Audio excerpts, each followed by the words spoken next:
అందరికీ వందనాలు. ప్రతి ఒక్కరికి కూడా మరి ఈస్టర్ శుభాకాంక్షలు. దేవునికి స్తోత్రం. పరిశుద్ధ గ్రంథంలో కొన్ని మాటలు, ఆయన ఇక్కడ లేడు, ఆయన ఇక్కడ లేడు అనే మాటలు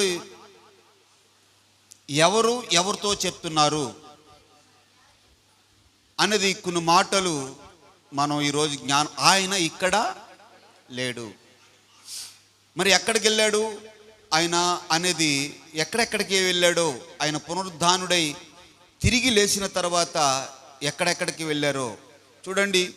ఆయన ఇక్కడ లేడు అని దేవదూత చెప్తూ ఉన్నాడు.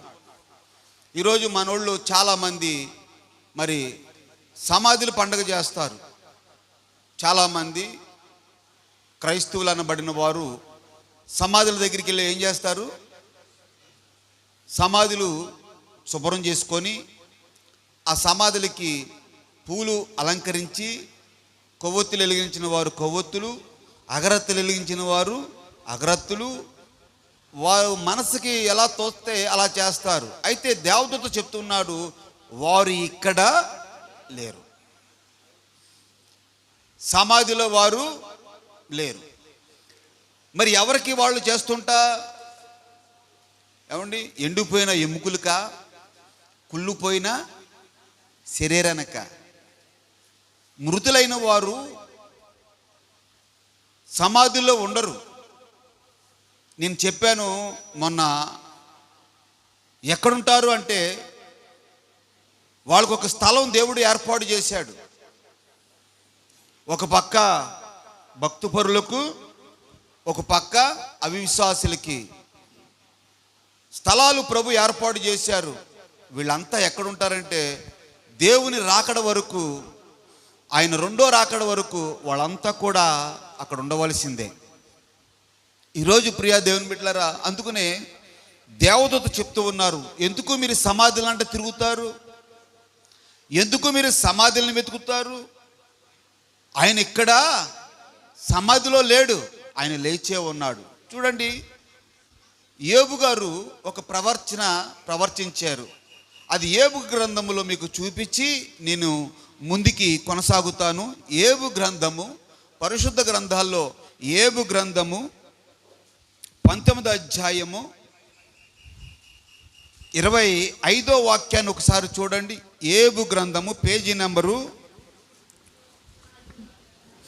434. అందరూ ఈ వాక్యాన్ని ఒకసారి చూడండి. 19వ అధ్యాయము 25వ వాక్యం. అయితే నా విమోచకుడు సజీవుడనియు, తరువాత ఆయన భూమి మీద నిలిచిననియు నేను ఎరుగుదును. ఇలాగా నా చర్మము చీకిపోయిన తరువాత శరీరముతో నేను దేవుణ్ణి చూచెదను. నా మట్టుకు నేనే చూచెదను. మరి ఎవరు కాదు, నేనే కన్నులారా ఆయనను చూచెదను. ఒకసారి రెండు చేతులు పైకెత్తి దేవునికి స్తోత్రం చెప్పండి. 2 గొంతులు 3 గొంతులు వినబడ్డాయి. ఎన్ని గొంతులు వినబడ్డాయి? మళ్ళీ ఒకసారి చెప్పండి. అది ఇప్పుడు అన్ని గొంతులు వినబడ్డాయి. ప్రియా దేవుని బిడ్డ, హల్లెలూయా చెప్పడం వల్ల చాలా మంచిది. హల్లెలూయా చెప్పడం వల్ల చాలా మంచిది. దేవుని స్తుతించుట, దేవునిని ఘనపరచుట, ఆరాధించుట. ఇక్కడ అయితే నా దేవుడు, నా విమోచకుడు సజీవుడు. సజీవుడు అంటే ఏంటి? అయ్యా మీరు చెప్పండి, సజీవుడు అంటే ఏంటి? మరణము లేనివాడు, మరణాన్ని గెలిచినవాడు సజీవుడు. సజీవుడు నా దేవుడు నా నా విమోచకుడు సజీవుడు తర్వాత ఆయన భూమి మీద నిలుచునని నేను ఎరుగుదును. Praise the Lord. చూడండి, ప్రభు రాకడ కొరకు యోబు గ్రంథంలో రాయబడి ఉంది, ఆయన మళ్ళీ వస్తాడు, నా విమోచకుడు సజీవుడు, ఆయన మళ్ళీ భూమి మీద నిలిచినని నేను ఎరుగుదును. ఈ మాటకి అర్థం ఏంటంటే ఆయన సమాధిలో లేడు, ఆయన పైకి లేచాడు, మళ్ళీ ఆయన భూమి మీదకి తిరిగి వస్తాడు. ప్రతి నేత్రము ఆయనను చూచును, ప్రతి నాలిక ఆయనను స్తుతించును, ప్రతి మోకాళ్ళు ఆయన భూమి మీదకి వచ్చినప్పుడు. ప్రియా దేవుని బిడ్డలారా, ఆయన ఇక్కడ లేడు, ఆయన లేచే ఉన్నాడు. మార్కు సువార్త 16వ అధ్యాయము 5వ వాక్యం. అప్పుడు వారు సమాధిలో ప్రవేశించి తెల్లని నిలువటంగి ధరించుకొని ఉన్న ఒక పడుచువాడు కుడివైపున కూర్చుండుట చూచి. వాక్యాన్ని ఒకసారి అందరూ కూడా తీయండి. 16వ అధ్యాయము 1వ వాక్యం నుంచి చదువమ్మా. విశ్రాంతి దినము గడిచిపోగానే మగ్దలేని మరియాయు యాకోబు తల్లైన మరియాయు సలోమియు వచ్చి ఆయనకు పూయవలనని సుగంధ ద్రవ్యములను కొనిరి. స్త్రీలు కనబడుతున్నారు. ఎంతమంది అండి? ముగ్గురు. అమ్మా, ఎంతమంది స్త్రీలు? ముగ్గురు స్త్రీలు కనబడుతున్నారు. యేసయ్యని వెతకడానికి వెళ్ళిన వారిలో పురుషులు ఎవరు లేరు. అక్కడ ఎవరున్నారు? స్త్రీలు ఉన్నారు. అందుకనే ప్రతిదానికి స్త్రీలే ముందు ఉంటున్నారు. గవర్నమెంట్ వాళ్ళు కూడా స్త్రీలకే ఇచ్చాడు అన్ని, పురుషులకి ఎవరికి ఎవరిలా. కనీసం ఉచిత బస్సు కూడా వాళ్ళకే వేసారండి. అంటే ఆదిలో నుండి కూడా ఎవరు ముందుంటున్నారంటే స్త్రీలే ముందుంటున్నారు. అమ్మా, మీరు తక్కువ వాళ్ళేం కాదు, ఎక్కువ వాళ్ళే. ఒకసారి స్తోత్రం చెప్పండి. హల్లెలూయా. చూడండి, ఇక్కడ ఈ ముగ్గురు స్త్రీలు ఏం చేస్తున్నారు? ఆయనకు పూయవలనని సుగంధ ద్రవ్యములను కొనిరి. వారు ఆదివారమున పెందల కాడే లేచి బయలుదేరి సూర్యోదయమైనప్పుడు సమాధి యొద్దకు వచ్చుచుండగా సమాధి ద్వారము నుండి మన కొరకు ఆ రాయి ఎవడో పొర్లించెనని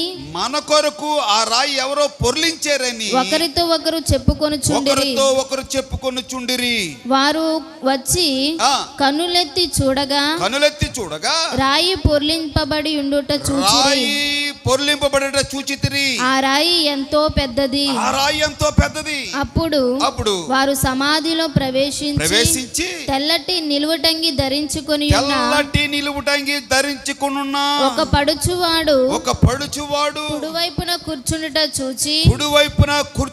చూచి మిగుల కలవరపడి అందుకు ఆ దేవదూత కలవరపడకుడి సిలువ వేయబడిన నజరేయుడగు యేసును మీరు వెతుకుచున్నారు. ఆయన లేచి ఉన్నాడు.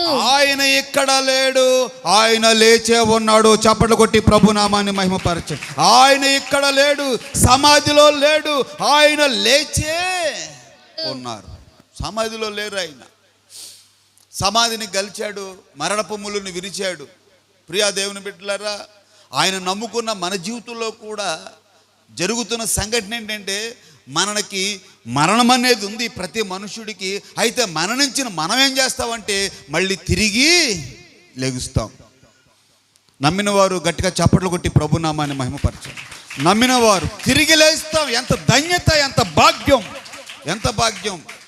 ఎవరైనా మరణించిన వారు మళ్ళీ తిరిగి లేస్తారా? ఏమండి, లేగరు కదా. శిష్యులు కూడా అలాగే అనుభవం పడ్డారు. మరణించిన వాళ్ళు అలాగే చెప్తాడీనా అని చాలామంది అవాహం పడ్డారు. ఆ అవాహం పడ్డ వారికి, అనుమానంగా ఉన్నవారికి దేవుడు ప్రత్యక్షమయ్యాడు. Praise the Lord. ఎక్కడ లేడు ఆయన? సమాధిలో లేడు. ప్రియ దేవుని బిడ్డలారా, ఈ సంగతులు అలా చదువుకుంటారా కొద్దిగా. వారు ఆయనను ఉంచిన స్థలమును చూడుడి. మీరు వెళ్ళి ఆయన మీకంటే ముందుగా గలిలయలోనికి వెళ్ళుచున్నాడనియు ఆయన మీతో చెప్పినట్టు అక్కడ మీరు ఆయనను చూతురని ఆయన శిష్యులతోనూ పేతురుతోనూ చెప్పుడనెను. వారికి స్తోత్రం కలుగునగాక. అక్కడ తర్వాత అంతా చదువుకోండి. ఈ స్త్రీలు చెప్పడానికి వెళుతున్నారు సాక్ష్యం. దేవదూత అన్నాడు, మీరు చూచినట్లుగానే చెప్పండి. ఆయన ఇక్కడ లేడు, ఆయన లేచే ఉన్నాడు. మీరు భయపడవద్దు, కలవరపడవద్దు. మీరు శిష్యుల దగ్గరికి వెళ్ళండి. ఆ శిష్యులు అక్కడ భయపడిపోతున్నారు, కలవరపడిపోతున్నారు.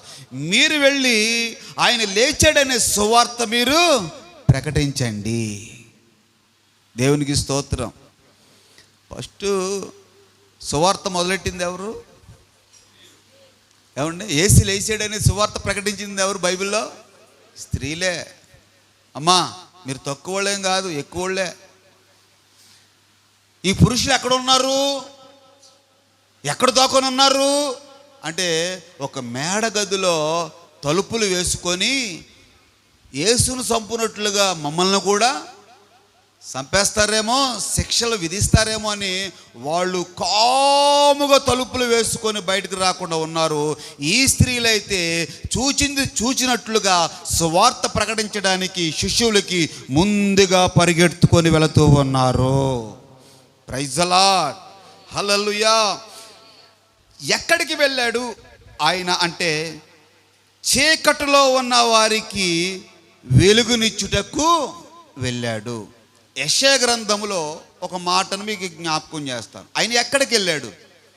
చీకట్లో ఉన్నవారికి, మాట్లాడండి, చీకట్లో ఉన్నవారికి వెలుగునిచ్చుటకు వెళ్ళాడు. యెషయా గ్రంథం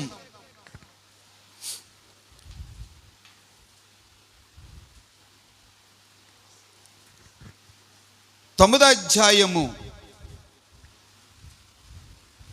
మొదటి వాక్యం చూడండి ఒకసారి. మొదటి నుండి 2వ వాక్యం దాకా చదవండి. అయినను వేదన పొందిన దేశము మీద మబ్బు నిలవలేదు.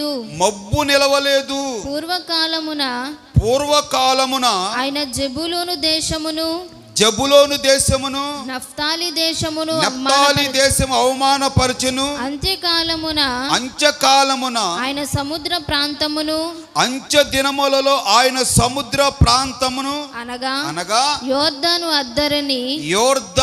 ఆదరిని అన్యజనుల గలిలయ ప్రదేశమును మహిమగల దానిగా చేయుచున్నారు. చీకటిలో నడుచు జనులు గొప్ప వెలుగును చూచుచున్నారు. మరణ ఛాయ గల దేశ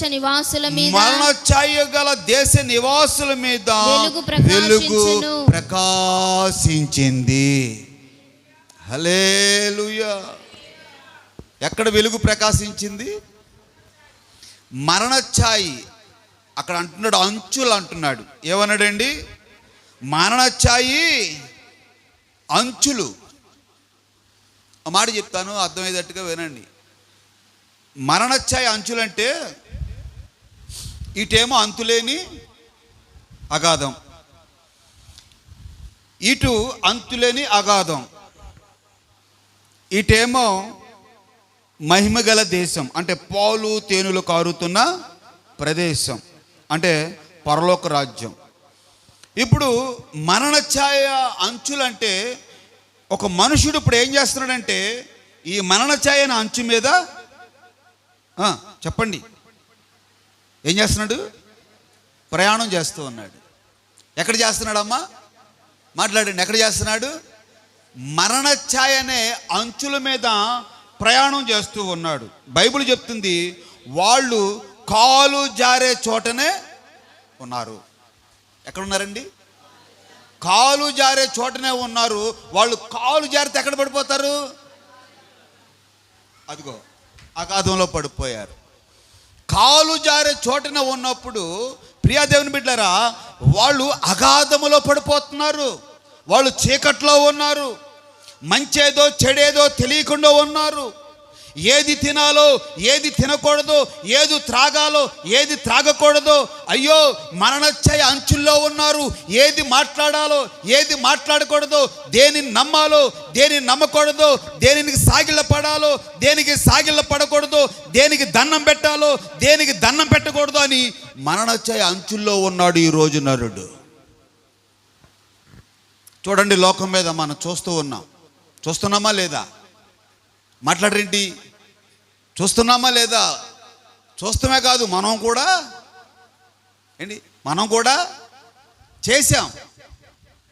చేశాం.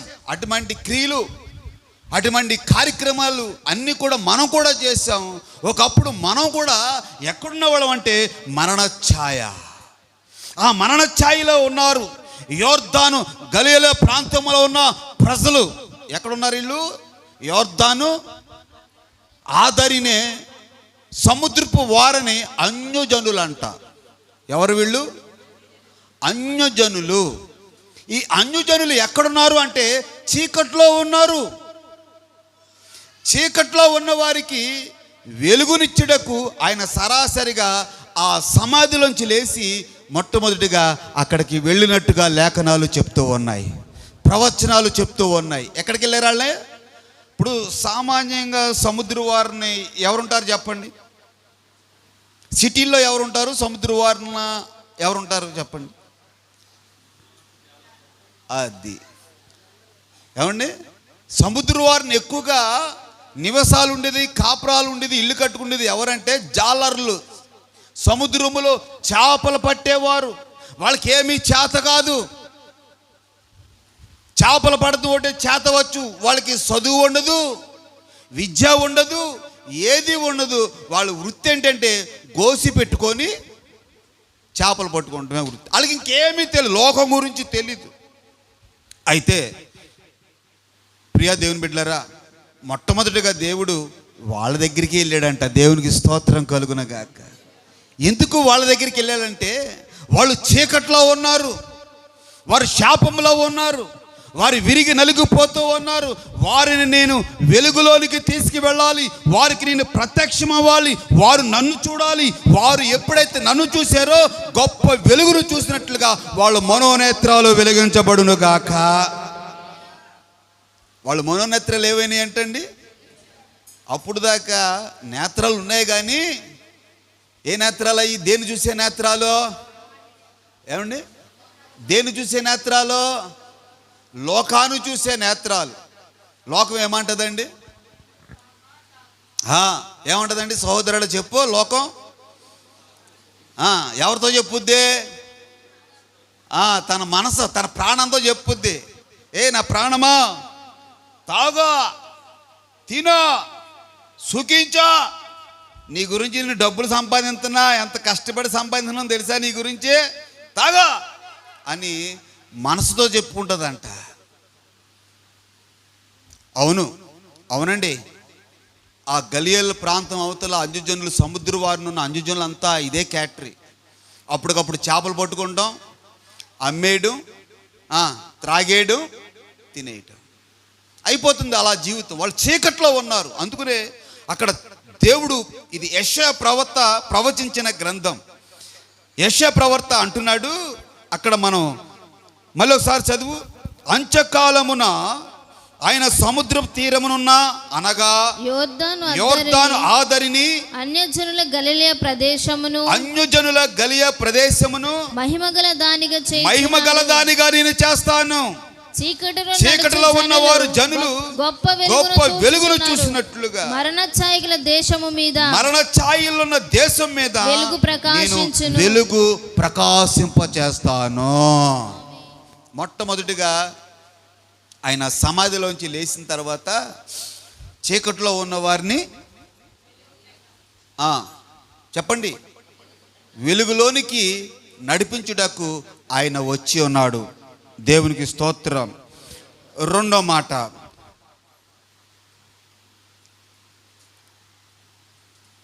లూకా సువార్త 24వ అధ్యాయము 13వ వాక్యం. త్వరగా ప్రభు బల్లారాధన మన మధ్యలో ఉంది. ఆయన శరీరము ఆయన రక్తములో పాలు పంపులు పొందుకోవాలి. ఇదిగో ఆ దినమందే వారిలో ఇద్దరు యెరూషలేమునకు ఆమడ దూరమునున్న ఎమ్మాయను ఒక గ్రామునకు వెళ్ళుచు. చూడండి, ఇక్కడ యేసు ప్రభు శిష్యులు ఇద్దరు, వాళ్ళు ఏం చేస్తారంటే ఎమ్మాయం అనే గ్రామానికి బయలుదేరుతూ ఉన్నారు. ఏమని చెప్పుకుంటూ బయలుదేరుతున్నారు? చదివిస్తాను. ఏమని చెప్పుకొని బయలుదేరుతున్నారంటే, మన యేసు ప్రభుని ఏం చేశారు? సిలువేసేశారు. మన యేసు ప్రభుని చంపేశారు. ఆయన సమాధి చేసాం, ఇంకా మనకు దిక్కెవరు? ఆయన ఉంటే ఎన్నో అద్భుతాలు చేశాడు, మహాత్మ కార్యాలు సూచక్రియలు చేశాడు. 2 చేపల్ని 5 రొట్టెల్ని 10,000 మందికి పంచిపెట్టాడు, ఆకలి తీర్చేవాడు అని వీళ్ళు చెప్పుకుంటూ వెళ్తున్నారు. మన పరిస్థితి ఏంటి ఎలాగైపోయింది? మనల్ని ఏం చేస్తారో ఆయన శిష్యులు మనమని అదొక రకంగా కుమిలిపోతూ నడుచుకుంటూ వెళ్తున్నప్పుడు చదువు, ఇదిగో ఆ దినమందే వారిలో ఇద్దరు యెరూషలేమునకు ఆమడ దూరము ఉన్న ఎమ్మాయు అను ఒక గ్రామునకు వెళ్ళుచు జరిగిన ఈ సంగతులను గూర్చి ఒకనితో ఒకరు సంభాషించుచుండిరి. వారు సంభాషించుచు ఆలోచించుకొనుచుండగా యేసు తానే దగ్గరకు వచ్చి వారితో కూడా నడిచెను. అయితే వారు ఆయనను గుర్తుపట్టలేకుండా వారి కన్నులు మూయబడెను. ఏం చేసినాయి అంటే వారి కన్నులు? ఎన్ని సంవత్సరాలు తిరిగి ఉంటారు యేసయ్యతో వాళ్ళు? సశరీరుడుగా ఆయన 32 సంవత్సరాల 33.5 సంవత్సరాలు ఆయన భూమి మీద సంచరించాడు. ఆయన సువార్త ప్రకటించి ఎన్నెన్నో అద్భుతాలు మహాత్మ కార్యాలు చేసుకు ఆయనతోనే స్నేహం చేసిన వారు వీళ్ళు. అయితే యేసయ్య తిరిగి లేచి వాళ్ళతో నడుస్తూ ఉంటే యేసయ్యను గుర్తుపెట్టలేకపోయారు వీళ్ళు. అంటే వీళ్ళ నేత్రాలు ఏమైపోయినాయి చెప్పండి? ఏమైపోయినాయి? ఏ నేత్రాలు మూయబడినాయి? మనోనేత్రాలు మూయబడినాయి. బాహ్య నేత్రాలు ఉన్నాయి, మనోనేత్రాలు మూయబడినాయి. ప్రియా దేవుని బిడ్డ, ఈ మనోనేత్రాలు ఎప్పుడైతే మూయబడతాయో చాండాలమయన్ని కూడా చూస్తాం మనం ఈ బాహ్య నేత్రాలతో. మనం మనోనేత్రాలు ఎప్పుడైతే తెరవబడుతుందో ఏది చూడాలో ఏది చూడకూడదో కూడా మనకు అర్థమైపోద్ది. చెప్తే మనోనేత్రాలు చెప్తే దాన్ని చూడకూడదు, అటువంటి చూడకూడదు, అటువంటి క్రియలు చూడకూడదు. వీళ్ళు గుడ్డితనంతో ఉన్నారు.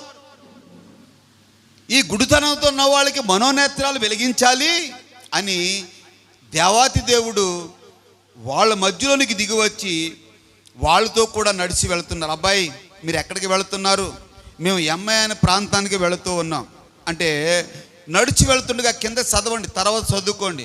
నడిచి వెళుతుండగా యేసయ్యని మీరు ఎవరి గురించి చెప్పుకుంటున్నారు అని యేసయ్య అడిగితే, సిలువ వేయబడిన నజరేయుడైన యేసు కొరకు మేము చెప్పుకుంటున్నాం. ఆ యేసుని ఇలా చేశారు, బంధించారు, అన్యాయమైన శిక్ష విధించారు, తల మీద ముళ్ళ కిరీటం పెట్టి కొట్టారు, కొరలతో కొట్టేశారు, సిలువ మీద మేకులతో ఏలాడేశారు, అరికాళ్ళలో మేకులు, చేతుల్లో మేకులు, అబ్బో చెప్పలేమండి.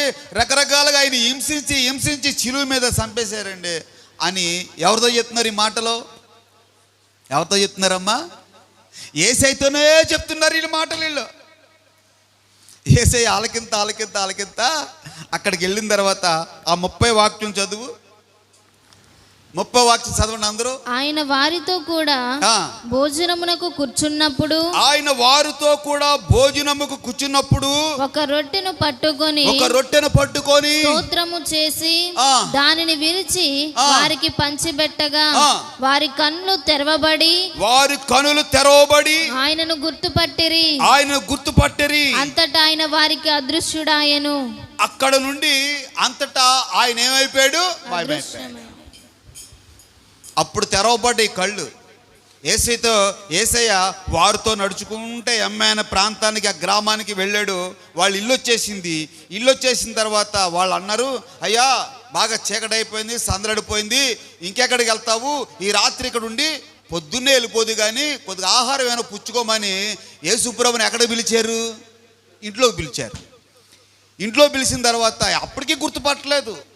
ఇంట్లోకి పిలిచి అయ్యా ఆహారం తినని రొట్టిచ్చారు. వీళ్ళు కూడా కూర్చున్నారు రొట్టెలు తిందామని. ఈలోగా యేసయ్య ఆ రొట్టె పట్టుకొని కృతజ్ఞతలు చెల్లించి అలాగ విరిచాడండి. అలాగ విరగానే అప్పుడు వాళ్ళకి మనోనేత్రాలు వెలిగించబడ్డాయి. వాళ్ళు కళ్ళు తెరవబడ్డాయి. ఎప్పుడైతే ఆ కళ్ళు తెరవబడ్డాయో యేసయ్య అక్కడి నుంచి అదృష్టమైపోయాడు, మాయమైపోయాడు. అప్పుడు ఒకరికొకరు చెప్పుకున్న మాట అంటే, ఒరేయ్ ఇప్పుడు దాకా ఉండి, ఇప్పుడు దాకా మనతో నడిచి, ఇప్పుడు దాకా మనతో మాట్లాడిన యేసురా, మన యేసు మన మధ్యలోనికి వచ్చాడురా అని వాళ్ళు దుఃఖపడిపోతున్నారు. ఒరే యేసయ్య మనతో మాట్లాడుతున్నప్పుడు మన హృదయం మండలేదా? యేసయ్య మనతో మాట్లాడుతున్నప్పుడు మన హృదయం కలవరపడలేదా అని ఒకరు అక్కడ చదివితే మీకు ఆ వాక్య భాగం అంతా అర్థమవుతుంది. వాళ్ళు అంటున్న మాటలు, యేసయ్య మనతో మాట్లాడుతున్నప్పుడు మన హృదయము మండుతుందిరా, మన హృదయం మండిందిరా, అయినా మనం యేసయ్యని గుర్తుపట్టలేదు. ప్రియ దేవుని బిడ్డ, ఈరోజు యావత్ భారత ప్రపంచంలో, మన ప్రపంచంలోనే యేసయ్యని గుర్తుపట్టలేని వాళ్ళు అనేక మంది ఉన్నారు. అందుకనే వారి గుడ్డితనాన్ని దేవుడు తొలగించి, మన గుడ్డితనాన్ని దేవుడు తొలగించి ఆయన సన్నిధికి నడిపించారు. స్తోత్రం, హల్లెలూయా. చూడండి, గుడ్డి వారి కన్నులను ఏం చేశాడు? ఆయన తెరిపించాడు. మూడో మాట చూడండి త్వరగా. ఆత్మీయ స్థితిలో దిగజారిపోయారంట. ఏ స్థితి? మాట్లాడండి. ఏ స్థితి? ఆత్మీయ స్థితి. ఈ ఆత్మీయ స్థితిలో దిగజారిపోయారు. యోహాను సువార్త 21వ అధ్యాయము 1వ వాక్యం చూడండి. అటు తరువాత యేసు తిబేరియా సముద్రపు తీరమున శిష్యులకు మరలా తన్ను ప్రత్యక్షపరచుకొనెను. తను ప్రత్యక్షపరచుకొనెను. తనకు తాను ప్రత్యక్షపరచుకొనెను. ఆయన తన్ను ప్రత్యక్షపరచుకొనిన విధం ఏమనగా సీమోను పేతురును దిదుమానబడిన తోమాయు, గలిలయలోని కానాను ఊరి వాడగు నతానియేలును జెబెదయి కుమారులను ఆయన శిష్యులు మరి ఇద్దరు కూడి ఉండిరి. సీమోను పేతురు, నేను చేపల పట్టబోతున్నానని వారితో అనగా, వారు మేమును నీతో కూడా వచ్చేదమనిరి. వారు వెళ్ళి దోణి ఎక్కిరి గాని ఆ రాత్రి ఏమీ పట్టలేదు. ఆ రాత్రి వారికి ఏమీ కూడా దొరకలేదు. చూడండి, వీళ్ళు ఇక్కడ ఒక ఇంచుమించులో 6 కనబడుతున్నారు పురుషులు. యేసయ్యతో తిరిగారు, అద్భుతాలు జరిగినాయి, సూచక్రియలు జరిగినాయి, వాళ్ళు వాగ్దానం చేశారు, ఇంకా మనం యేసయ్యతోనే ఉండాలి, సువార్త ప్రకటించాలి అని వాగ్దానం చేసిన వాళ్ళే. వినబడుతుందండి? వాగ్దానం చేసిన వాళ్ళే, యేసయ్యతో కూడా తిరిగిన వాళ్ళే, వీళ్ళు కూడా అద్భుతాలు చేసిన వాళ్ళే. ప్రియా దేవుని బిడ్డ, వీళ్ళు ఆత్మీయ స్థితిలో ఏమైపోయారు? ఏమండి, ఆత్మీయ స్థితి. ఈరోజు మన ఆత్మీయ స్థితి ఎలా ఉంది? దిగజారిపోయిందా? ఆత్మీయ స్థితిలో ఇంకా వర్ధిల్లుతున్నామా? ఆత్మీయ స్థితిలో ఎందుకు కోల్పోయారో తెలుసా? యేసయ్య లేడు, యేసయ్యనే చంపేశారు, ఇంకా మనం ఎంత? ఏమన్నారు? యేసయ్యనే చంపేశారు, ఇంకా మనం ఎంత అని ఎప్పుడు వృత్తిలోకి అంటే వీళ్ళు వృత్తి ఏంటంటే చేపలు పట్టే వృత్తి. చేపలు పట్టి అమ్ముకుంటమే వీళ్ళ పని. ఇంకా ఏం చేశారు? యేసయ్య లేళ్లే అని ఆత్మీయ స్థితిలో దిగజారిపోయి మళ్ళీ ఎప్పుడు ప్రకారంగా చేపలు పడటానికి వెళ్ళిపోయారు. చేపలు పడతాకి దోణి ఎక్కేశారు. ఆ నైట్ అంతా ప్రయాసపడ్డారు. ప్రయాసపడిన వారి చేతికి ఏమీ దొరకల. అందుకని పేతురు పాట పాడుతున్నాడు, రాత్రంతయు శ్రమ పడినా రాలేదు రహదారుల.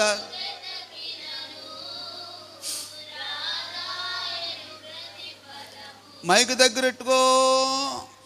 నడిపించు నానావా నడి సాంద్రమున దేవా, అందరికి వచ్చిందే పాడండి. జీవన మార్గమున నా జన్మ తరింప నడిపించు నానావా నడి సాంద్రమున దేవా, నవ జీవన మార్గమున నా జన్మ తరింప. రాత్రంతయు శ్రమ పడినా రాలేదు ప్రభు జయము, రహదారులు వెదకినను రాదాయను ప్రతిఫలము. రక్షించు నీ సిలువా రమణీయ లోతులలో, రతనాలను వెదకుటలో రాజిల్లును నా పడవా. ప్రైజ్ ది లార్డ్, హల్లెలూయా. ఏమి దొరకలేదు వాళ్ళకి? ప్రతిఫలము దొరకలేదు. యేసయ్య గమనించారు, ఓహో వీళ్ళు ఆత్మీయ స్థితిలో దిగజారిపోతున్నారని. యేసయ్య వాళ్ళు ప్రయాసపడి ఇంకా ఆ పడవని ఒడ్డుకి తీసుకొస్తుంటే యేసయ్య అంత దూరంలో సముద్రం వారిని అంత దూరం నుండి పిల్లలారా అని పిలిచాడు. ఆనమలు కడతలా పిల్లలారా, ఆనమలు కడతలా వీళ్ళు. పిల్లలారా, తినడానికి మీ వద్ద ఏమైనా ఉన్నాయా అని అడుగుతున్నాడు యేసయ్య. అప్పుడు అన్న వారి మాట ఏంటంటే, మా దగ్గర ఏమీ దొరకలా, ఏమీ లేవు, రాత్రంతా ప్రయాసపడ్డాం అని చెప్తూ ఉన్నారు. యేసుప్రభు అన్నాడు, ఒరే అబ్బాయి, నా పిల్లలారని నేను చెప్పింది చేయండి, కుడి పక్కన వలయండి అన్నాడు. ఏమన్నాడండి? కుడి పక్కన వలయండి అని చెప్పగానే ఈ సీమోను పేతురికి అనుమానం ఎక్కువ. ఈ సీమోను పేతురు ఏం చేశాడంటే, అయ్యా ఇప్పుడు చేపలు పడవు. ఎందుకని పడవు? చేపలు పడవు. ఇప్పుడు పాటు, సముద్రం పోటు ఉంటుంది, పాటు ఉంటుంది. ఎంతమందికి తెలిసి ఈ మాట? సముద్రం పోటు ఉంటుంది, పాటు ఉంటుంది. పోటుకి ఏం చేస్తుంది సముద్రం? పొంగిపోద్ది. ఇలాగా ఉర్రింతలెక్కిపోయి పెద్ద పెద్ద కెరటాలు వేసుకొని కాలువలంట పొర్లిపోతాయి నీళ్లు. పాటికి ఏమవుతుంది? సముద్రం వెనక్కి వెళ్ళిపోతుంది సముద్రం. ఈ సంగతి ఈ జాలర్లకి బాగా తెలుసు. పోటీకి చేపలు ఆడితే పాటికి చేపలు పడవు అన్న సంగతి తెలుసు. వీళ్ళు ఇంక పాటికి తిరిగి వచ్చేసారు. యేసుప్రభు ఏమంటున్నాడు? వేయండి, ఆ పాటి మీదే నేను చెప్పినట్లుగా కుడివైపుకి వేయండి అంటే, ఇప్పుడు దాకా జబ్బలు వేసి వేసి వేసి వేసి ఏమైపోయినాయి చెప్పండి. చాలామంది మనం అంటాం కదా, ఇప్పుడు దాకా ప్రార్థన చేసి చేసి చేసి అలసిపోయాం, కానీ మనకి ఇప్పుడు వెంటనే ఏం ప్రతిఫలం రాలేదు. ఎన్ని వారాలని రావాలి? ఒక ఆవిడ వచ్చి అంటుంది, పాస్టర్ గారు అండి మీ చర్చికి ఎన్ని వారాలు రావాలండి నాలో ఉన్న జబ్బు పోవాలంటే అని అడుగుతుంది. ఏమండి ఏం చెప్పాలి నేను అప్పుడు? ఏమండి అంటే ఇది వారాల ప్రార్థన, నెలల ప్రార్థన, మనుషులు పెట్టుకునే మూఢనమ్మకాల్లో మనం ఉన్నాం. అన్ని వారాలు ఇన్ని వారాలని కాదు, నీవు ప్రయాసపడాలి. ప్రయాసపడి నువ్వు ప్రార్థన చేస్తే ప్రార్థనకి ప్రతిఫలం దేవుడు అనుగ్రహించి నీకు స్వస్థత కలగజేసే దేవుడు. ప్రియా దేవుని బిడ్డలారా, విని వెంటనే నీ మాటలాపు, నేను చెప్పినట్లుగా నువ్వు కుడివైపుకి వలై అనగానే వేసే 2 వల.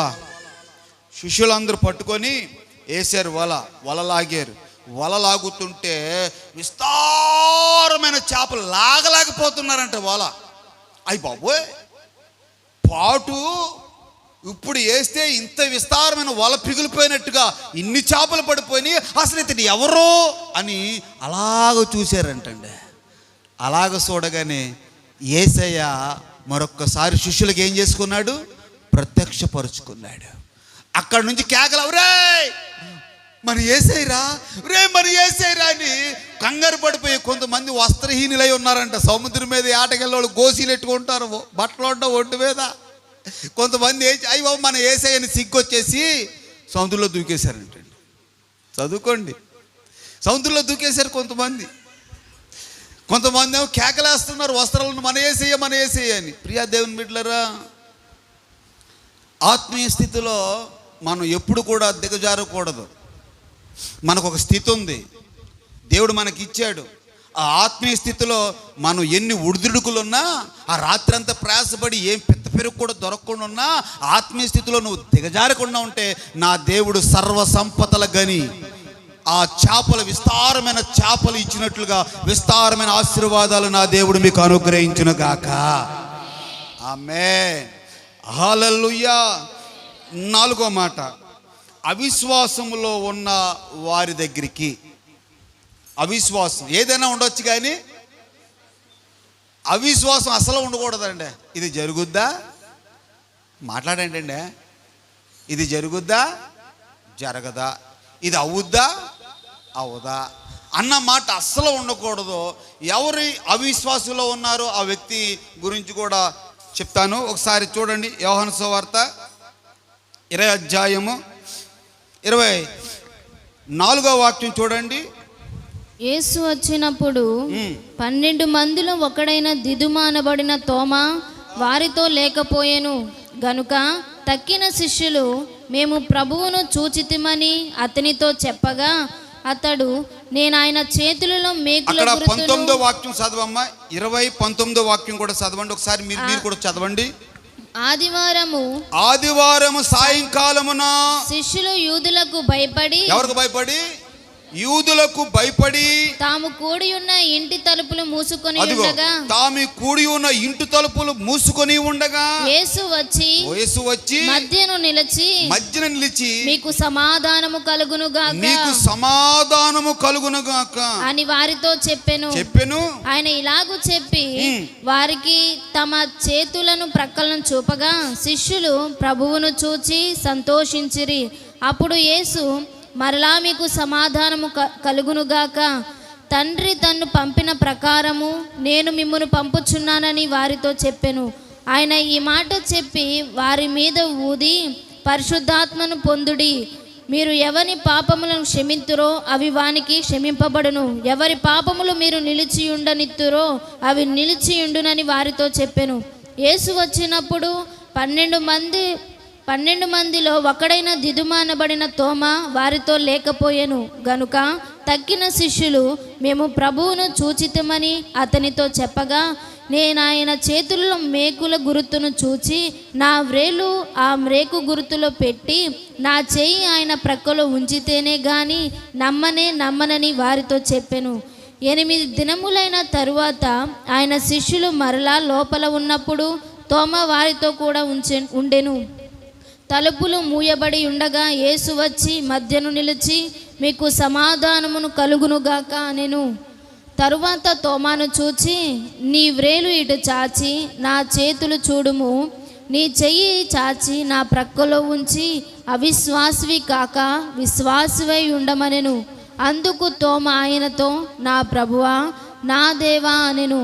యేసు, నీవు నన్ను చూచి నమ్మితివి, చూడక నమ్మిన వారు ధన్యులని అతనితో చెప్పెను. హల్లెలూయా. చూచి నమ్మిన వారి కన్నా చూడనిక నమ్మిన వారు ధన్యులు.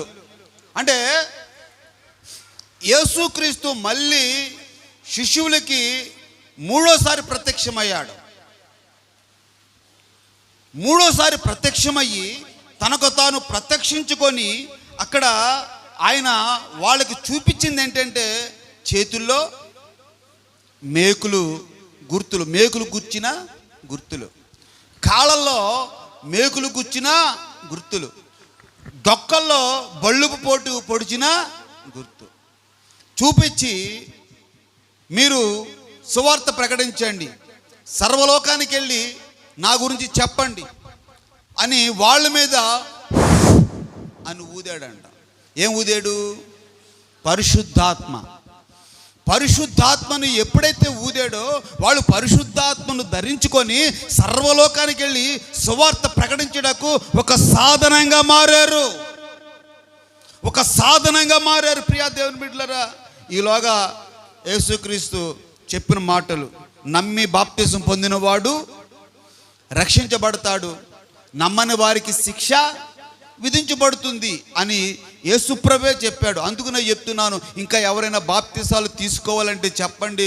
ఇదిగో సెలవులకి మరి ఆ సముద్రంలోనికి వెళ్ళి ఆ పేరుపాలెం బీచ్ కాడ బాప్తిసాలు ఇవ్వబడితే కొంతమంది సిద్ధపడుతున్నారు, యవనస్తులు ఉన్నారు, కొంతమంది ఇక్కడ సిద్ధపడి ఉన్నారు, ఇంకా పిల్లలు కూడా సిద్ధపడి ఉన్నారు. ఒక అయ్యగారు, అదిగో కృష్ణ గారు కూడా సిద్ధపడి ఉన్నారు. కాబట్టి మనం అందరం కూడా అక్కడికి వెళ్ళి బాప్తిసాలు పొందుకుందాం. దేవుడు అట్టి కృప భాగ్యాన్ని మీకు దేవుడు అనుగ్రహించును గాక. హల్లెలూయా. ఇక్కడ అంటున్నాడు తోమా, ఇగో గొప్పోర్లే మీరు, ఎవరిని చూసి ఎవరు అనుకుంటున్నారో మీరు, నేను అంత తెలివి తక్కువనేమి. అబ్బా ఏంటంటే ఏమంటున్నాడంటే, నేనంతా తెలివి తక్కువనేం కాదు మీకులాగా. ఇదిగా ఆయన మేకులు గుర్తులలో ఏలేడితేనే కానీ నేను నమ్మను. ఆయన డొక్కల పోటులో పొడిచారే బొళ్ళు పోటు, ఆ బొల్లు పోటులో ఏమాడతాడంటే, అయ్యి బాబోయ్ ఎంత మాట అండి. ఏమండే, ఇప్పుడు దెబ్బ తగిలింది అనుకో, ఆ దెబ్బలో చెయ్యెడితే ఎంత బాధ ఉంటుందండి, ఎంత బాధ ఉంటుందండి. అంటే అసలు ఏ మనిషి ఇలా మాట్లాడుతున్నాడు ఏమండి? ఏ మనిషి అండి? ఎంగంట బల్లు పోట్లో ఏలు పెట్టి చూస్తేనే కానీ నేను, చాలామంది ఏలు పెడుతున్నారు ఇప్పుడు, ఆయన ఏలు పెట్టి రేపుతూ ఉన్నారు. దేనికి ఏలు పెట్టి రేపుతున్నాం చెప్పండి, చెప్పండి చెప్పండి చెప్పండి. రక్షించబడ్డావు, బలలో పాలు పంపులు పొందుకుంటున్నావు, అప్పుడప్పుడు సినిమాలు చూస్తున్నావు, ఏలు పెట్టి రేపినట్టే కదా. ఏమన్నా రక్షించబడ్డావు,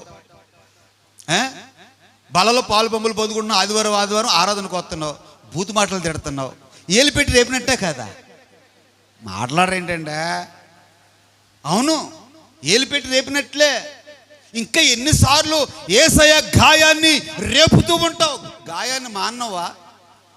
ఏమన్నా ఆ గాయాన్ని మానకుండా, ఆ పుండిని మానకుండా ఏలు పెట్టి రేపి రేపి రేపి ఆయన గాయాలలో ఏలు పెట్టి రేపుతానే ఉంటావా సహోదరుడా? ఇంకెంతకాలం నా గాయాలు రేపుతూ ఉంటావు? తోమా, ఇంకెంతకాలం? తోమా, నువ్వు చూసి నమ్మావు, చూడకుండా నమ్మిన వారే మహాధన్యులు. ప్రియా దేవుని బిడ్డలారా, యేసయ్యని చూడకుండా మీరు నమ్ముతున్నారు, మీరు మహాధన్యులు. యేసయ్యని మనం చూసామా చెప్పండి? చూసామా? మాట్లాడరేంటండి? అమ్మా, యేసయ్యని చూసావా? యేసయ్యని మనం చూడాల, ఆయన వెలుగును చూసాం, ఆయన ప్రత్యక్షను చూసాం. అంతేకాని ఎప్పుడు కూడా యేసయ్యని స్పష్టంగా యేసయ్యని అలాగ చూసిన వారు ఎవరైనా ఉన్నారంటే ఎవరో లేరు. నేను వెలుగును చూశాను, స్వరాన్ని విన్నాను. నేను వెలుగును చూశాను, స్వరాన్ని విన్నాను, అంతే. అయితే ప్రియా దేవుని బిడ్డలారా, యేసయ్యని చూడకుండా మనం యేసయ్యని నమ్ముకొని, యేసయ్యని ఆరాధించి, బాప్తిసం పొందుకొని, చక్కగా ఆదివారం యేసయ్య నా దేవుడని ఒప్పుకొని ఈరోజు మనం ఉన్నామంటే మనం చాలా మాట్లాడండి ధన్యులం, చాలా ధన్యులం. అందుకనే యేసు ప్రభు చెప్పిన మాట, చూసి నమ్మిన వారి కన్నా చూడక నమ్మిన వారే ధన్యులు. మీరు ధన్యులు, మీరెంతో ధన్యులు, మీరు ధన్యులు, మీరెంతో ధన్యులు, ధన్యులమ్మ ధన్యులు, ఎంతో ధన్యులు. దేవునికి స్తోత్రం, హల్లెలూయా. చూడండి ప్రియా దేవుని బిడ్డలారా, ఇక్కడ ఏ స్థితి? ఎవరైనా అవిశ్వాసి, ఏ విశ్వాసి? అవిశ్వాసి.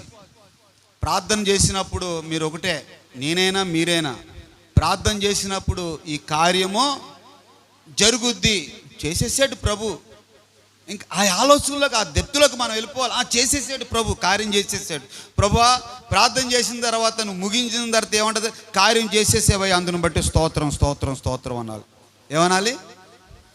కార్యం చేసేసావు, అందును బట్టి స్తోత్రం స్తోత్రం అనాలి. ఇదేంటిది? నేను కార్యం చేయకుండానే చేసేసాను, స్తోత్రం స్తోత్రం అంటున్నాడు అంటే చాలా విశ్వాసంతో చెప్పమ్మా, చాలా విశ్వాసంతో నా బిడ్డ ఉంది, ప్రభు నన్ను పేస చేంజ్ చేశాడు, స్తోత్రం. అమ్మా, ప్రభు నన్ను పేసో చేంజ్ చేశాడు, నాకు మంచి మార్కులు వచ్చేసి, అందుని బట్టి దేవుని స్తోత్రం స్తోత్రం స్తోత్రం అనాలి. ఆయన అంటాడు, ఎంత విశ్వాసం చెప్పండి, ఎంత విశ్వాసం. ఇంకా కార్యము నేను చేయలేదు, చేసేసేనని స్తోత్రం చెప్తున్నాడు. అంటే నేను నిజంగా ఆ బిడ్డ జీవితంలో కార్యము చెయ్యాలి. దేవునికి స్తోత్రం. అవిశ్వాసమై కాక తోమ విశ్వాసమయ్యి ఉండు అని యేసు ప్రభు మళ్ళీ తోమకి ఏం చేశాడు? ప్రత్యక్షపరుచుకున్నాడు. దేవునికి స్తోత్రం కలుగునగాక. చూడండి 5వ మాట, ఆయన అంటున్నాడు, నేను స్థలాలు సిద్ధపరచడానికి వెళుతున్నాను. ఏం సిద్ధపరచడానికి? స్థలం కావాలా మనకు? వద్దా? ఏ స్థలం కావాలి? ఏ స్థలం కావాలి చెప్పండి? ఏ స్థలం అది? ఎక్కడ స్థలం కావాలి? ఏమండి, మన వాళ్ళు ఎక్కడైనా ఈ భూమి మీద స్థలం కావాలని, ఎక్కడ కావాలని నువ్వు కోరుకు, అక్కడ కొని పెడతానంటే ఎక్కడ కోరుకుంటారు చెప్పండి? హైవే రోడ్డు ఉంది, బైపాస్ రోడ్డు ఉంది కదండి, ఆ బైపాస్ రోడ్డు పక్కనే ఆ రోడ్డు ఆనుకొని కొనువ్వండి అంటాం. అవునా కాదా? అయితే పరిశుద్ధ గ్రంథాల్లో ఆయన అంటున్నాడు, ఈ స్థలాల గురించి ఆయన చెప్పట్లా, మీకు నేను స్థలాలు సిద్ధపరచడానికి వెళుతున్నాను. Praise the Lord. చూడండి యోహాను సువార్త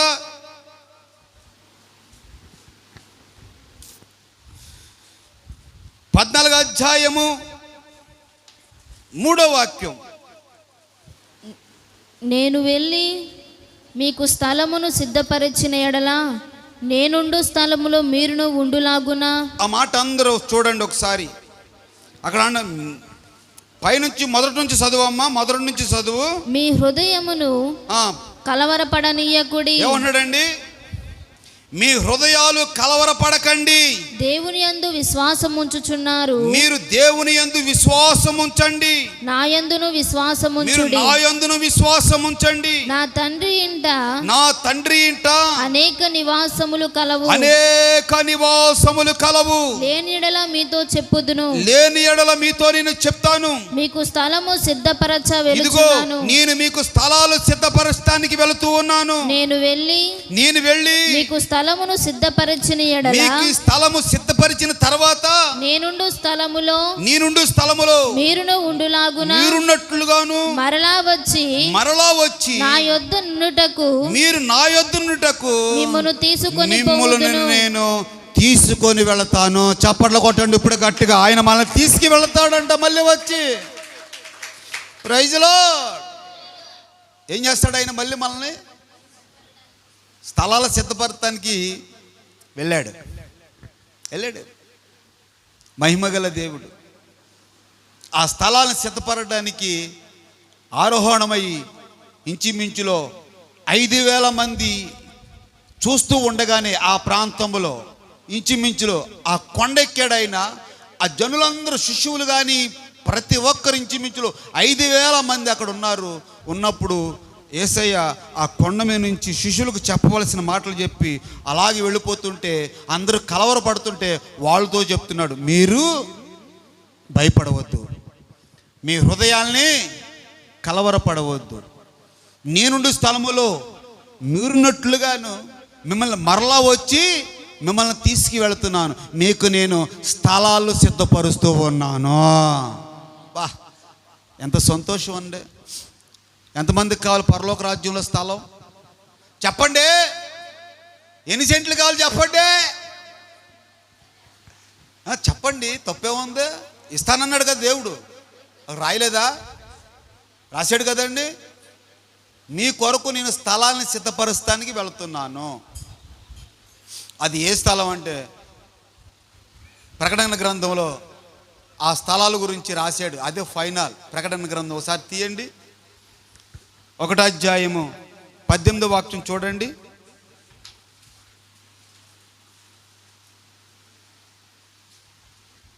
ఆయన అంటున్నాడు, అక్కడ తనకు తాను ప్రత్యక్షపరుచుకుంటున్నాడు. 18వ అధ్యాయము, నేను మొదటి వాడును కడపటి వాడును జీవించేవాడును మృతుడనైతిని గాని ఇదిగో యుగ యుగములు నేను సజీవుడనై ఉన్నాను మరియు మరణము యొక్కయు పాతాళ లోకపు యొక్కయు తాళపు చెవులు నా స్వాధీనములో ఉన్నవి. దేవునికి స్తోత్రం. పరలోకం తాళపు చేతులు ఎవరి దగ్గర ఉన్నాయి? యేసయ్య దగ్గర ఉన్నాయి. నరకపు తాళం చేతులు ఎవరి దగ్గర ఉన్నాయి? యేసయ్య దగ్గర ఉన్నాయి. ప్రియా దేవుని బిడ్డలారా, నీవు పరలోక రాజ్యం వెళ్ళాలని ఆయన నీ కొరకు ఏం సిద్ధపరిచాడు? మాట్లాడండి బాబా. స్థలాలు సిద్ధపరచడానికి వెళ్ళాడు. మహిమగల దేవుడు, కృపగల దేవుడు. ఆయన సమాధిలో లేడు, ఆయన లేచే ఉన్నాడు.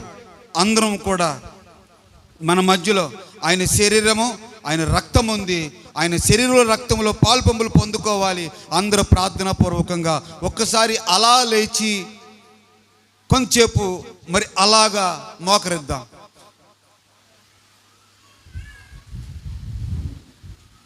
ఆయన శరీరంలో రక్తంలో పాలుపంపులు పొందుకుందాం. ఆయన అప్పగింపబడిన రాత్రి